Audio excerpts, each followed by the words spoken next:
Hello! I finally got the complete Arthurian Tarot.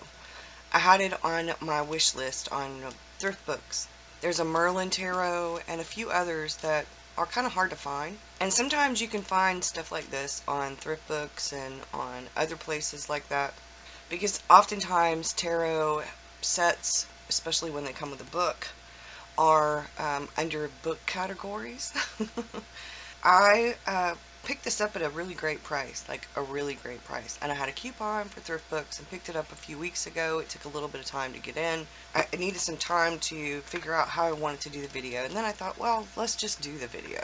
So it comes in this really nice box that is actually not very easy to open when it's empty. But you just split up the cards and put the book right there, and it's gorgeous. Many of you know I am really into all things Celtic. This is one of the books that came in too. I'm going to endeavor to read this one, and then we'll see. I have a few other books like this. So the cards are really pretty. And the way that it's set up is the archetypes of Arthurian legend. And I think when I was getting this out of the box, it messed up a little, so I put some archival tape on it, just on the corner. It's by Caitlin and John Matthews, and the cards are illustrated by Miranda Gray. And this is actually the complete. It has a course called the Holo Quest course at the end of it that covers 60 lessons, and each lesson is supposed to take about a week. I am going to actually start this. There are 52 weeks in a year. I'm going to start Monday. I'm going to read over everything for the rest of this week and the weekend, and then I'm going to start with kind of getting to know things, which means, like, you know, just doing this every week. And hopefully they suggest you spend 1 week on each one, but I may spend 1 week on 1 or 2 of them so I can finish it out at the end of next year. So in the very front it has the introduction, and then it has the cards and their meanings, the greater powers, which would be the major arcana, the lesser powers, and then working with the cards, and then they have the course. And the introduction talks about why it's called the Hollows. Their inspiration for the tarot is the quest for the Hollows, or holy things. These are the regalia of sovereignty, the goddess of the land, she who grants the kingship. These ancient treasures may still be sought, not as museum artifacts, but as spiritual empowerment that align us to our soul's vocation. He or she says the symbolism which governs the whole pack is that of the Hollows themselves, the sword, the spear, the grail, the stone, which are emblematic of the elements of air, fire, water, and earth, respectively, as well as being the objects of the Holo Quest itself. The fourfold elemental correspondence is not only closer to the spirit of the Celto-Arthurian mythos, but is also central to an understanding of the tarot. If we faithfully follow the way of the 4 hollows, the holy empowering objects of the quest, we will achieve the guardianship of the regalia of sovereignty. We will no longer be wounded like the Grail King of legend, but made whole by the power of the elements, which is pretty cool. They say this is, I think, this is the 25th anniversary of this deck edition. They go on to talk about the greater powers. The Seeker is the Fool. So let's go through. I have this in, you're going to see, because my camera quit filming, and I don't know where I left off. You're going to see quite a bit. But the Seeker is the Fool. Merlin is the Magician. The Lady of the Lake is the High Priestess. Guinevere is the Empress. Arthur is the Emperor. Taliesin is the Hierophant, People pronounce these differently, and I never know which is the right one. The white heart is the Lovers. Pyridon is the Chariot. That's gorgeous. These are really beautiful cards. Gawain is Strength. The Hermit is actually the Grail Hermit. The Round Table is the Wheel of Fortune. Sovereignty is Justice. The Hanged Man is the Wounded King. Death is the Washer at the Ford.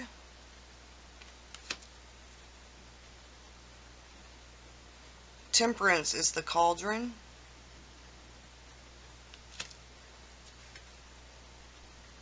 The Devil is the Green Knight. The Tower is the Spiral Tower. The Star. The Moon. The Sun. The Judgment card, what they call the Last Judgment, but most people call the Judgment from what I've seen, is the Sleeping Lord. And the World is the Flowering Logress. They explain the Holo Quest suit, the sword. In a traditional suit would be swords. In the playing cards it would be spades. For the season it'd be spring. For the element it'd be air. The spears would be the wands, the diamonds, summer or fire. The Grail is the cups. The hearts, autumn, water. The stone is the pentacles, clubs, winter, earth. Which I thought was pretty cool, and they go on to talk about the numbers, the pips, and then they talk about the court cards, which are maidens, knights, queens, and kings. The court cards, the sequence of the greater powers. The maidens are messengers whose advice offer ways out of blocked situations, although this sometimes means taking risks. They open new paths on the Holo Quest. The knights are the prime movers, and then they have the kings and the queens. She talks about the sequence of the greater powers, like Merlin is, and we have the Lady of the Lake and Guinevere. She talks about consulting the book and the card meanings, and then she talks about reading the cards. And he and she talk about the cards and their meanings. I really like how this is laid out. Let's see if I can, as you can see, like she gives a lot of information, and it goes through each card like that. Arthur is the Emperor. And then you get to the back, and these are the Grails. Grail 3, Grail 5.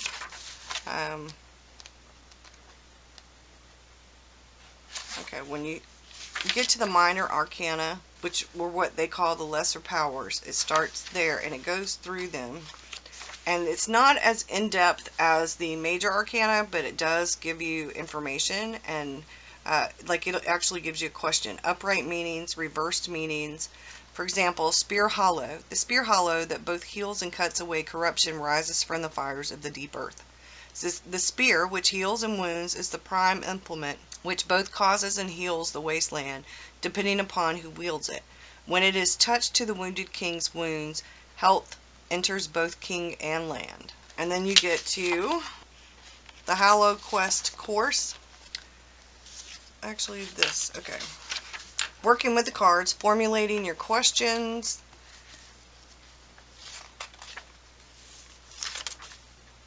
How to interpret the cards. The following list of questions can also help you unlock different cards or spreads. Timing. Working with interpretations that may signify in following ways, like different dates. Using this method, each of the Holo cards, the aces, fall within the week of the spring and autumn equinoxes, which is pretty cool because that's under the timing section. Then you have reverse cards, Arthurian Tarot spreads, the different ones, and the questions that go along. And then you have the Holo Quest course.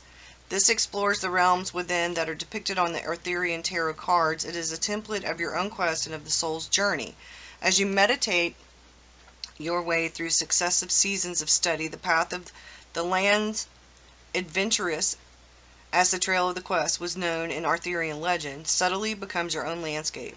As you continue, we will find divining with the cards much easier, because you have personally discovered information from each card. May your steps on this quest be guided by the companions that will attend you. So preparing for, thou shalt receive the boon whatsoever thy tongue may name, as far as the wind dries, and the rain moistens, and the sun revolves, and the sea encircles, and the earth extends. Meditation and diary keeping. Before you set off on your quest, spend a little time in preparation. Efficient travel is based upon well-researched itineraries on well-packed luggage and nourishing provisions. Lessons 1 through 5 give you guidelines for meditation, study, and practical work, and provide grounding and orientation for the ensuing quest. Give plenty of time to the preliminary section before you start with the seasonal sections and the parts that follow. Each lesson needs a minimum of a week's worth. So we could do this the whole year, because there are 60 lessons. There are 52 weeks in a year. Yeah. Although I think I'm going to read and look at these, and I'm going to start this January 1st. That way it gives me a chance, because there are 52 weeks in the year, and that way I could do this throughout the whole year, and I can get a chance to know the cards and read some of this. And I think I may be drawing these two, to be honest. I'm drawing and watercoloring some of, at least the symbols or bits and pieces of it, what stands out to me. Maybe not the whole entire card, but I really like the images on here. And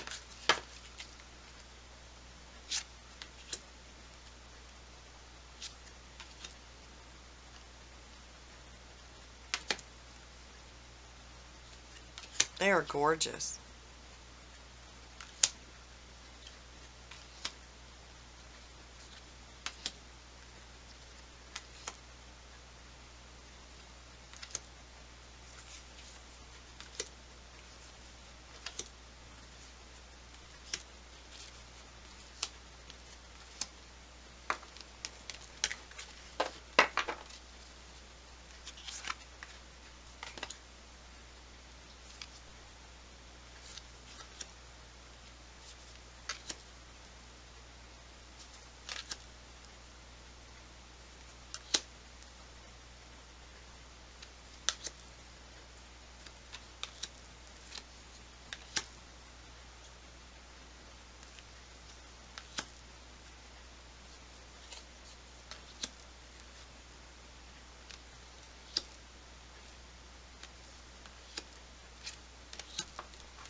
I did these backwards.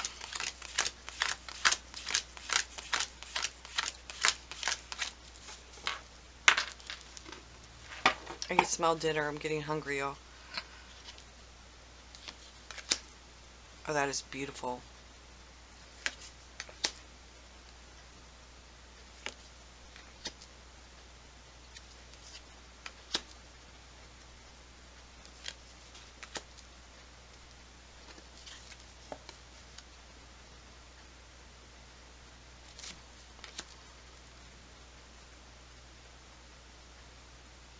See, I see 6 stones on here, but I don't see 5 stones on here.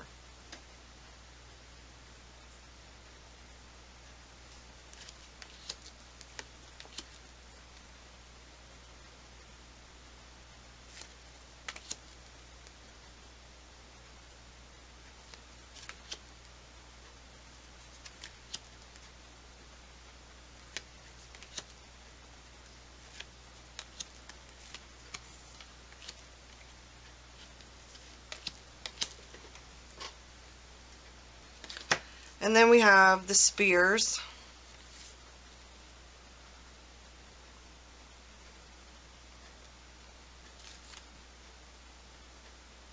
See, this says 3. I do not see 3.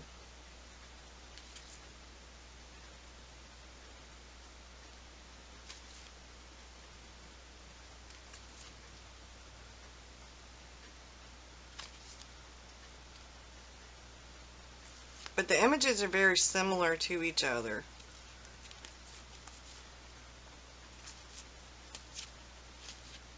So let's go back to 5.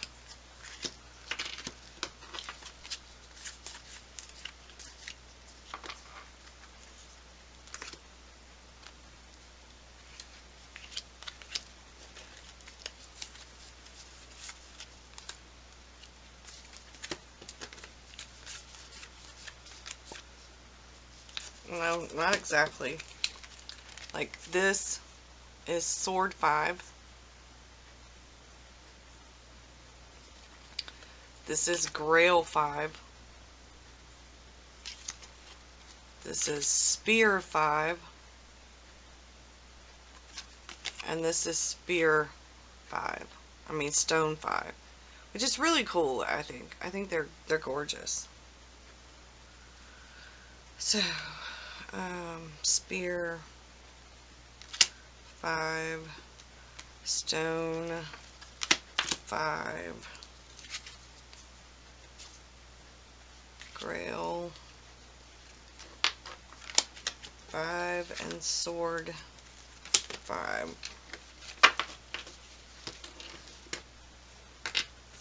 And I'm really impressed. And what I'd like to do, what I'm going to do, is the Storytellers Tarot, every picture tells a story. She actually uses the Arthurian legend. She uses it, the legend of King Arthur, could be told as a story by the following cards. First we see him as the fool, the innocent who has no idea what lies ahead of him. He hopes and expects to become a knight like his brother Sai, just an ordinary knight of earth, a humble soldier following orders, but the wheel of fortune has a greater destiny in store for this young man, pulling a sword from a stone literally. The Ace of Swords changes his life. Like the hanged man, his life is turned upside down and his whole perspective is altered. And I could go on, but she uses the legend of King Arthur. And I am actually going to go through and look at these and pull the cards, but I am going to do this course.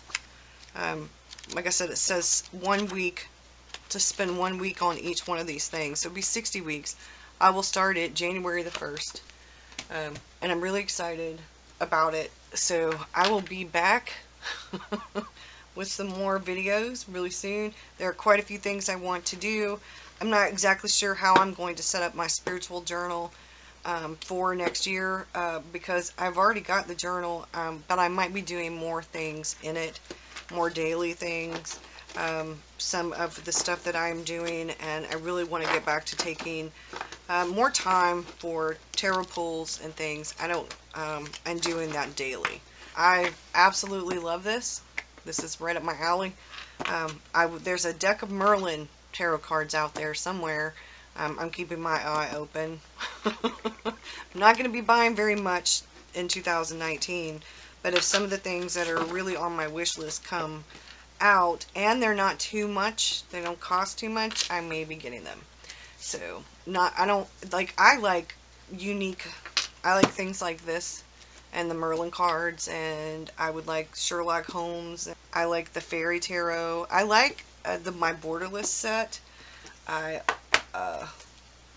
like the one from Spencer's. I like the Rider-Waite. There are several different kinds. I like having the Smith-Waite tarot deck, I guess, instead of Rider-Waite. But I'm going to be doing some more with these cards because these are gorgeous too. And one of the things I'm adding to my study list is mythology. I have some different books about mythology, and I'm actually going to be doing that. So I'm really looking forward to it, and I will see y'all again soon. Thanks for watching. Bye, y'all.